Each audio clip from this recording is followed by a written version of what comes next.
সভাপতি নাদিম এবং সঞ্চালনায় আছে বাবু। উপস্থিত আছেন জাতীয়তাবাদী যুবদল ঢাকা মহানগর দক্ষিণের বিপ্লবী যুগ্ম আহ্বায়ক, যিনি আন্দোলন সংগ্রাম করে বিজয় ছিনিয়ে এনেছিলেন, যিনি ছাত্রদলের সাবেক সোনালী ফসল, জাতীয়তাবাদী ছাত্রদল ঢাকা মহানগর পূর্বের প্রতিষ্ঠাকালীন সাংগঠনিক সম্পাদক, যিনি রাজপথকে ভালোবেসে রাজপথে থেকেই পতন নিশ্চিত করে বাসায় ফিরেছিলেন, সেই প্রিয় সহযোদ্ধা জনাব রবিউল ইসলাম।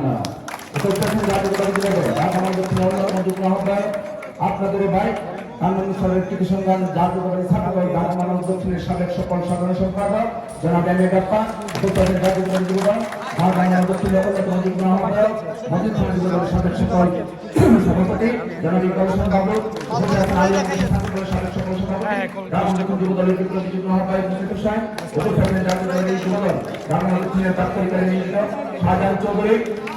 উপস্থিত আছেন জাতীয়তাবাদী যুবদল ঢাকা মহানগর দক্ষিণের সাবেক সকল যুগ্ম আহ্বায়ক, চম্পারণ থানা ছাত্রদলের সাবেক প্রতিষ্ঠাকালীন সভাপতি জনাব জাকির আহমেদ বাবু। উপস্থিত আছেন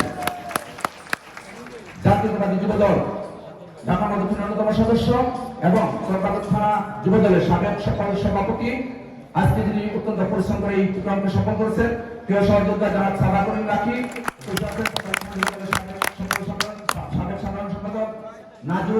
উপস্থিত আছেন টুনটুন, উপস্থিত আছেন আলতাফ, উপস্থিত আছেন বাবু এবং ঢাকা দক্ষিণ যুবদলের সাবেক সদস্যবৃন্দ এবং অত্র এলাকার সন্তান বাবুল ভাই সহ ছাত্রদল যুবদল স্বেচ্ছাসেবক দলের অতিথিবৃন্দ, আপনাদেরকে জানাই শুভেচ্ছা অভিনন্দন। প্রিয় আজকের এই কর্মী সভাটি অত্যন্ত গুরুত্বপূর্ণ, কারণ ইতিমধ্যে বাংলাদেশের যে হলুদ সাংবাদিকতা, যারা সবসময় বিএনপির পিছনে লেগে থাকে, বিএনপির দোষ ত্রুটি খুঁজে বের করে অন্যরা কুকুর চুরি করলে ডাকাতি করলেও তারা সেটা চোখে দেখে না, শুধু আমাদের দোষ ত্রুটি খুঁজে বের করার জন্যই মনে হয় এই সাংবাদিকতার সৃষ্টি হয়েছে। তাই আপনাদেরকে বলবো, আমাদেরকে সেজন্য আমাদেরকে অত্যন্ত সতর্ক হতে হবে। যারা আমাদের সারাক্ষণ দোষ ত্রুটি খুঁজে বেড়ায়, তারা যেন দোষ ত্রুটি খুঁজে বের করতে না পারে, সেজন্য আমাদেরকে সতর্ক থাকতে হবে। আমি এখানে অনেক তরুণ দেখতে পাচ্ছি। আমি একটু প্রশ্ন রাখতে চাই, এখানে কারা কারা স্কুল কলেজে পড়াশোনা করেন? এখন একটু হাত তুলেন তো, যারা স্কুলে কলেজে পড়াশোনা করেন তারা হাত তুলেন। স্কুল কলেজে যারা পড়াশোনা করেন, ধন্যবাদ, অনেকেই আছেন।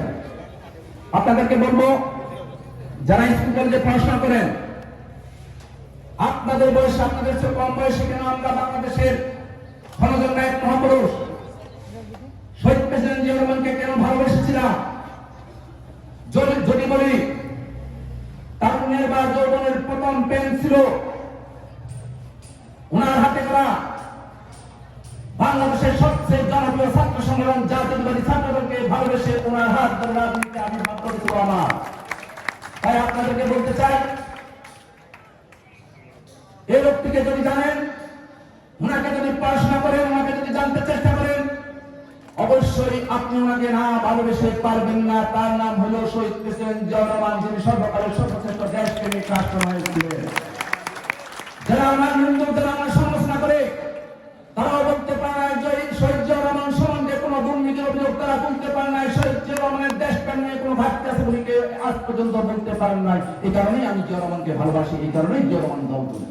তাই আপনাদেরকে বলবো, যারা ছাত্র আছেন, যারা যুবক আছেন, যদি আপনি বাংলাদেশকে ভালোবাসেন, তাহলে শহীদ জিয়া রহমানকে ভালোবাসতে হবে। একটার সাথে আরেকটা অঙ্গাঙ্গি ভাবে জড়িত, কারণ জিয়া রহমানকে ভালোবাসতে বাংলাদেশকে না ভালোবাসতে পারবেন না, বাংলাদেশকে ভালোবাসতে জিয়া রহমানকে না ভালোবাসতে পারবেন না। কারণ আমার নেতা শহীদ প্রেসিডেন্ট জিয়া রহমান যখন বাংলাদেশের রাজনীতিবিদের স্বাধীনতার স্বপ্ন দেখিয়ে দেশ ছেড়ে পালিয়ে গেছিলেন 1971 সালের 25 মার্চ রাত্রে, আর সেই রাত্রে পাকিস্তানি হামলার বাহিনী যখন হত্যা করেছিল, তারা কলকাতায় বিলাস দৌলতে রাত্রি যাপন করেছিলেন, আর শেখ মুজিব স্বেচ্ছায় কারাবরণ করেছিলেন লজ্জা করে আজকে বাংলাদেশে কথা বলতে, স্বাধীনতার 53 বছর পরে। কারণ আমি বলতে চাই, জিয়া রহমান কোন রাজনীতিবিদ ছিলেন না, তিনি রাজনীতি নিয়ে মাথা ঘামায়, তিনি একটি সুশিক্ষিত বাহিনীর একজন মেজর ছিলেন। আর এই মেজর তৎকালীন পূর্ব পাকিস্তান, পশ্চিম পাকিস্তানকে ভালোবাসে, মুসলিম মুসলমানকে ভালোবাসে ভারতের বিরুদ্ধে যুদ্ধ করেছিলেন। খেলান যুদ্ধে তিনি তখনও বীর উত্তম হয়েছিলেন। 7 জন যোদ্ধার মধ্যে জিয়া রহমান একজন শ্রেষ্ঠ যোদ্ধা ছিলেন, ভারতের বিরুদ্ধে যুদ্ধ করে সময় সারি। আর সেই দিন থেকে ভারত জিয়া রহমানের পিছিয়ে লেগেছিল যে এই যুদ্ধকে ধ্বংস করতে হবে, হত্যা করতে হবে। কিন্তু 71 সালে যখন রাজনীতিবিদরা পালিয়ে গেছিলেন, সেদিন জিয়া রহমান বাংলাদেশের পক্ষে দাঁড়িয়েছিলেন। এবং প্রাণের মতো সন্তান প্রাণীর সন্তানদেরকে রেখে বাংলাদেশকে ভালোবাসছিলেন। আর সেই জন্য আজকে জীবনের শ্রেষ্ঠ সন্তান তারা প্রমাণ করছে সবার আগে বাংলাদেশ। আর সবার আগে বাংলাদেশ নিয়ে আমরা এগিয়ে যাচ্ছি, আমরা এগিয়ে যাব। জিয়া রহমান সেদিন যুদ্ধ করে বাংলাদেশকে স্বাধীন করেছেন, এই কারণেই জিয়া রহমানকে ভালোবাসি। বাংলাদেশ যদি সৃষ্টি হয়েছে, বাংলাদেশ যদি জানেন, বাংলাদেশের মানুষকে যদি ভালোবাসেন, জিয়া রহমানকে ভালোবাসতে হবে। তাই আপনাদেরকে বলবো, বিগত আন্দোলন সংগ্রামে তার কি ভূমিকা ছিল আমাদের মুখস্থ আছে। আপনারা অনেকে জানেন, আমার দক্ষিণে অনেক থানা থেকে এখানে প্রোগ্রামে আসেন। আমি বলবো এত দূর থেকে এই প্রোগ্রামে আসতে হবে না, এলাকার কর্মীদের কাছে মাপ চান, পিছু পিছু ঘুরেন, রাজনীতি করার সুযোগ খুঁজেন। যাদেরকে আন্দোলন সংগ্রামে ছিল তাদেরকে এখন চোখের সামনে দেখতে চাই না। যারা আন্দোলন সংগ্রামে ছিল তারাই আমি চোখে দেখতে পাবো না, গুরু থাকবে তাকে দেখে কাছে নিব। আর যারা চোখের সামনে গুড়গুড় করবেন তাদেরকে ডাকবো না, নাম দেবো, রাখবো না, পাশে বসতে দেবো না। জাতির দুঃসময়ে শুধু আন্দোলন সংগ্রাম নয়, জাতির দুঃসময় যারা জাতির পাশে থাকে তারাই শ্রেষ্ঠ সন্তান। ৭১ সালে যারা যুদ্ধ করেছিল, হাতে যুদ্ধ করে বাংলাদেশকে স্বাধীন করেছিল, তারা জাতির শ্রেষ্ঠ সন্তান। যারা ভাষা আন্দোলন লড়াই করে মাতৃভাষাকে আদায় করেছিল, তারা জাতির শ্রেষ্ঠ সন্তান। যারা বেগম খালেদার নেতৃত্বে ৯০ গণঅভ্যুত্থান সৃষ্টি করে এরশাদের ধ্বংসস্তূপ পর গণতন্ত্রের পতাকা উড়িয়েছিলেন, তারা জাতির শ্রেষ্ঠ সন্তান। আর যারা বিএনপির ভারপ্রাপ্ত চেয়ারম্যান তারেক রহমানের নেতৃত্বে ৩৬ গণঅভ্যুত্থান ঘটিয়ে বাংলাদেশকে পুনরায় স্বাধীন করেছেন, তারা জাতির শ্রেষ্ঠ সন্তান। আমরা শ্রেষ্ঠ সন্তানদের তালিকায় নাম লিখতে পেরেছিলাম তারেক রহমানের নেতৃত্বে, কারণ তারেক রহমানের নেতৃত্বে এই মহা বিজয় উদযাপিত হয়েছে। আপনাদেরকে বলতে চাই, এই কথাগুলো বলার সাথে সাথে অনেক কষ্ট বুকের ভিতর আছে। বিজয় হয়েছে, বিজয় উৎসব করছে, তো অনেক সহযোদ্ধা হারিয়ে গেছে, তাদেরকে এখনো ফিরে পাওয়া যায় না। অনেক সহযোদ্ধাকে মাফিয়া সরকারের খুনি হাসিনা হত্যার পর লাশ নিয়ে সাভারে পুড়িয়ে ফেলেছে, সেসব বিমর্ষ তথ্য আজকে বেরিয়ে আসতেছে। আমি বলবো, বসনিয়া হার্জেগোভিনা চেচনিয়ায় ফিনুসের যে বর্বরচিত হত্যাকাণ্ড করেছিল, হিটলারের নেতৃত্বে বাহিনী যে বর্বরচিত হত্যাকাণ্ড, তার জঘন্য বর্বরচিত হত্যাকাণ্ড করেছে এই খুনি হাসিনা। বাংলাদেশের যেটা ইতিহাস পর্যায়ে আপনারা জানতে পারবেন। আমাদের সহযোদ্ধাদেরকে কত নির্মমভাবে হত্যা করেছে, বেঁচে থাকা অনেক সহযোদ্ধার কাছ থেকে সেটা জানা যাচ্ছে। খিলগাঁও জনকে ধরে নিয়ে নাজিমুদ্দিন রোডে তার ছোট ভাই হীরাকে দেখতে এসেছিল, সেখান থেকে ধরে নিয়ে খিলগাঁও জোরপুরের পাশে হত্যা করেছে। সাথে একটা ছেলে ছিল ছাত্রদল পুত্র মঈন মাইক রোডে বসেছিল, বলল কোনো কথা না বলে ১৭-১৮ গুলি করে এই সহযোদ্ধাকে হত্যা করেছিল। সেদিন জয়ী স্ত্রী ছিল গর্ভবতী, আর তার সন্তান ছিল তার মায়ের পেটে। এই সন্তানটি ভূমিষ্ঠ হওয়ার পর পিতাকে একদিন যেন দেখতে পায় না, বাবা বলে ডাকতে পারে এই সন্তানটি। গতকাল আলমডাঙ্গায় একটি প্রোগ্রাম ছিল, ভারপ্রাপ্ত চেয়ারম্যান সেখানে প্রধান ছিলেন। একটি কন্যা সন্তান আবেগজনিত কণ্ঠে বলল, অনেকে অনেকের বাবাকে জড়িয়ে ধরতে পারে, আমি গত ১৫ বছর আমার বাবাকে জড়িয়ে ধরতে পারি নাই, আমার বাবাকে তারা হত্যা করছে আমার সামনে।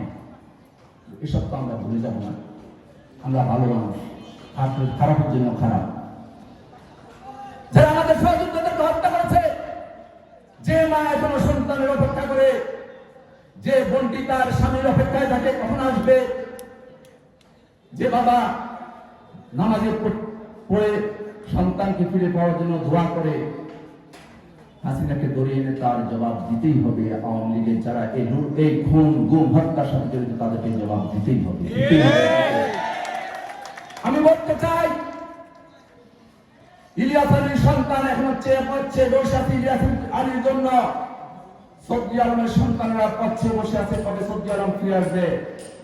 আলহাজ নাসিরুদ্দিন আহমেদ কিন্তু সন্তানরা চায় পিতার হত্যাকারীকে কখন ফাঁসির মঞ্চে ঝুলানো অবস্থায় দেখতে পাবে।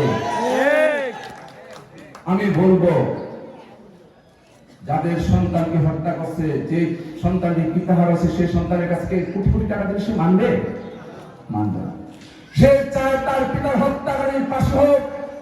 আর সাথে সাথে আমি চাই হত্যাকারীদের সারিবদ্ধভাবে ফাঁসির মঞ্চে দেখতে চাই, একজন একজন করে ফাঁসিতে ঝুলাতে হবে তাদেরকে। তাহলে ভবিষ্যতে কোনো হত্যার জন্ম হবে না, ভবিষ্যতে কোনো খুন গুণের রাজনীতি আর বাংলাদেশে থাকবে না। আজকে বিজয় মাসে বলতে চাই, বাংলাদেশ স্বাধীন হয়েছিল কোনো গুম খুনের স্বর্গরাজ্য হওয়ার জন্য নয়। স্বাধীনতার স্বপ্ন দেখেছিল সেদিন মানুষ, জীবনের গ্যারান্টি, স্বাভাবিক মৃত্যুর গ্যারান্টির জন্য স্বাধীনতা যুদ্ধ করেছিল। মৌলিক অধিকার, অন্য বস্ত্র, চিকিৎসার জন্য সেদিন যুদ্ধ করেছিল। আর যে নারীটি স্বাধীনতা যুদ্ধে সবচেয়ে বেশি ভূমিকা রেখেছিল, যার স্বামী স্বাধীনতার ঘোষণা দিয়ে যুদ্ধ করেছিল, সেই নারী তিনবারের প্রধানমন্ত্রী বেগম খালেদা জিয়াও সুচিকিৎসার অধিকারটা পায় নাই, তাকে বঞ্চিত করা হয়েছিল। প্রিয় নেতা তারেক রহমানকে অন্যায়ভাবে জুলুম করে, নির্যাতন করে বিদেশে থাকতে বাধ্য করা হয়েছিল। তার প্রিয় মাতৃভূমি বাংলাদেশে তাকে থাকতে দেওয়া হয় নাই। 40 বছরের স্মৃতিবিজড়িত বাড়ি থেকে বেগম খালেদা জিয়া তারেক রহমানকে বের করে দেওয়া হলো।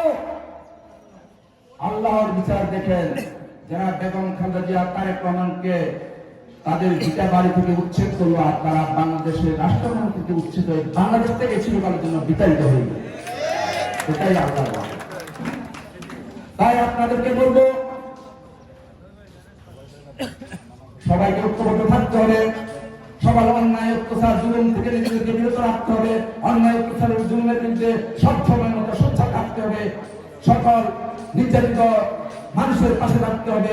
আপনার প্রতিবেশী যারা যখন কষ্ট পাবে, কোনো সমস্যা করবে, তার পাশে যাবে। এটাই জাতীয়তাবাদী দলের রাজনীতি। আজকে এলাকার আশেপাশে প্রতিবেশীদের কাছে ক্ষমা চাচ্ছি। আমরা বাধ্য হয়েছিলাম আমাদের কর্মীদেরকে সতর্ক করার জন্য, এখানে একটি কর্মী সভা করতে বাধ্য হয়েছিলাম। আমরা ঢাকা শহরের প্রতিটা পাড়া মহল্লায় কর্মী সভা করতেছি, কর্মীদেরকে সতর্ক করতেছি, সজাগ করতেছি, তাদেরকে উৎসাহিত করতেছি জনগণের পাশে থাকার জন্য, জনগণকে পাশে রাখার জন্য। এই স্বল্প সময়ে আপনাদের যে অসুবিধা সৃষ্টি করছি, সেই জন্য আপনাদের কাছে ক্ষমা চাচ্ছি। সাথে সাথে বলছি, আপনারাও সতর্ক থাকবেন, আপনারা সতর্ক থাকবেন। আমাদের কোন কর্মী, আমাদের কোন সহযোদ্ধা যদি কারো উপর অন্যায় করে, আপনাদের যদি কোনো কাজে বিঘ্ন ঘটায়, আপনারা বিএনপি কেন্দ্রীয় কার্যালয় নয়াপল্টনে অভিযোগ করবেন। এখানে বিএনপি নেতৃবৃন্দ আছে, তাদেরকে অভিযোগ তাদের কাছে জানাবেন, আমাদের কাছে জানাবেন। আমি বিশ্বাস করি আমাদের কোন কর্মী কোন অন্যায় কাজের সাথে সম্পৃক্ত নাই, সম্পৃক্ত থাকতে পারে না, থাকবে না। কারণ তারা শহীদ প্রেসিডেন্ট আদর্শের সঙ্গে আদর্শের জন্য বেগম খালেদা জিয়ার কর্মী, বিএনপির ভারপ্রাপ্ত চেয়ারম্যান, পরিচ্ছন্নতা রাজনীতিবিদ জনাব তারেক রহমানের কর্মী কোন অন্যায় কাজের সাথে সম্পৃক্ত থাকতে পারে না, অন্যায় কাজকে প্রশ্রয় দিতে না, কেবলমাত্র অন্যায়ের বিরুদ্ধে লড়াই করতে জানে, লড়াই করে বিজয় ছিনিয়ে আনতে জানে। আমি যুব দলের নেতা কর্মীদেরকে বলবো, আপনারা সুশৃঙ্খল, আরো সুশৃঙ্খল হতে হবে। নতুন নতুন দেশপ্রেমিক কর্মীদেরকে সংগঠনের মধ্যে সম্পৃক্ত করতে হবে। শহীদ জিয়াউর আদর্শ, বেগম খালেদা জিয়ার আপসীর নেতৃত্ব এবং তারেক রহমানের নেতৃত্বে আপনাদেরকে সবাই সামনে উপস্থাপন করতে হবে। আগামীতে তারেক রহমান যদি রাষ্ট্র পরিচালনার সুযোগ পান, তিনি বাংলাদেশ নিয়ে এগিয়ে যাবেন, বাংলাদেশের জনগণকে সাথে নিয়ে।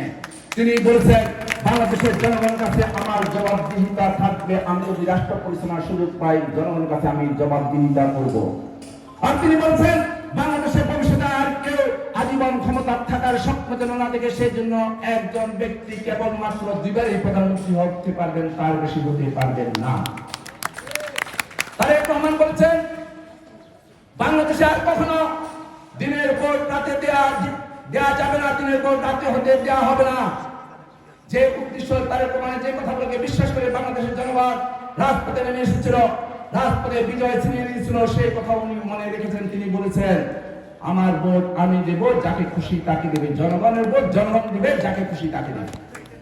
তাই আমরা বলতে চাই, বক্তব্যের শেষ প্রান্তে বলতে চাই, যাদেরকে অন্তর্বর্তীকালীন সরকার দায়িত্ব দিয়েছেন তাদেরকে বলবো, গতকাল হাইকোর্ট সেই আদেশটি পুনর্বহাল করছেন, তত্ত্বাবধায়ক সরকার ব্যবস্থা আবার পুনর্বহাল করেছেন। নির্দলীয় নিরপেক্ষ তত্ত্বাবধায়ক সরকার মাধ্যমে দ্রুত আপনারা নির্বাচন দিন। জনগণ দানের শেষে ভোট দেওয়ার জন্য উদ্গ্রীব হয়ে বসে আছে। আমরা চাই জনগণ যে ভোট দেবে সেই ম্যান্ডেট নিয়ে বাংলাদেশ পরিচালনার জন্য দায়িত্ব নেবেন বিএনপি ভারপ্রাপ্ত চেয়ারম্যান। আর তখন সকল সংস্থা সম্পূর্ণভাবে বাংলাদেশকে এগিয়ে নিয়ে যাবে। আপনাদেরকে আশ্বস্ত করতে চাই, আমার নেতা তারেক রহমান বলছেন, বাংলাদেশে আর কখনো হত্যা, গুম, ক্রসফায়ার রাজনীতি আর থাকবে না। দিন দুপুরে মায়ের সামনে থেকে সন্তান থেকে আর কেউ কেড়ে নিতে পারবে না। রাস্তায় অফিস আদালতে গিয়ে কোনো সন্তান আর হারিয়ে যাবে না। যে রাজনীতি গত 17 বছর এদেশের মানুষ ভুগতে হয়েছে, আর যেন আগামীতে সে রাজনীতি না হয়। বারবার তারেক রহমান সে কথা আমাদের মাধ্যমে জনগণকে জানানোর কথা বলছেন। আমরা তাই আপনাদেরকে আশ্বস্ত করতে চাই, বাংলাদেশের সিন্ডিকেটের হোতা, বাংলাদেশ থেকে হাজার হাজার কোটি লুটপাট করে নেয়া সেই ব্যক্তিটি হলো খুনি হাসিনার কুলাঙ্গার সন্তান সজীবুরের জয়। এই ব্যক্তিটি দেশের বাইরে থেকে বাংলাদেশ থেকে হাজার হাজার কোটি টাকা লুটপাট করে নিয়েছেন, সিন্ডিকেটের মাধ্যমে বাংলাদেশকে খোলস বানিয়ে ফেলেছেন। এই সালমান এফ রহমান, সামদের ফারুক খান, বসুন্ধরা সহ এদের মাধ্যমে বাংলাদেশটাকে শেষ করে দিয়েছে। আজকে ব্যাংকে টাকা নাই, আপনারা টাকা উঠাতে গেলে টাকা উঠাতে পারেন না, ব্যাংক খালি। তারা করেছে এরা নাকি আবার দেশকে ভালোবাসে। একটি পরিবার বাংলাদেশের স্বাধীনতাকে কক্ষিগত করেছিল, তারা তাদের পৈতৃক সম্পত্তি হিসেবে এতদিন মানুষের মাঝে সেটা প্রচার করেছে। আমি বলবো 24-এর বিজয় যেমন সর্বস্তরের জনগণের অংশগ্রহণের মাধ্যমে হয়েছে, 71-এর বিজয় দেশের সর্বস্তরের মানুষের জনগণের অংশগ্রহণের মাধ্যমে বিজয় হয়েছিল। এই বিজয় কোনো ব্যক্তি বিশেষের না, এই বিজয় কোনো পরিবারের না, এই বিজয় সারা বাংলাদেশের জনগণের। আগামীতে বাংলাদেশ জনগণ একসাথে থাকবে, তারেক রহমানের নেতৃত্বে ঐক্যবদ্ধ থাকবে। যে কোনো প্রতিবেশী পরাশক্তি কোনো রাষ্ট্রের হুমকি দুমকিকে তোয়াক্কা না করে বাংলাদেশ এগিয়ে যাবে, এই আশায় প্রত্যাশায় আজকের মধ্যে এখানে শেষ করলাম। বাংলাদেশ জিন্দাবাদ, বাংলাদেশ জাতীয়তাবাদী যুব দল জিন্দাবাদ, আদর্শের জনক শহীদ প্রেসিডেন্ট জিয়া রহমান হোক।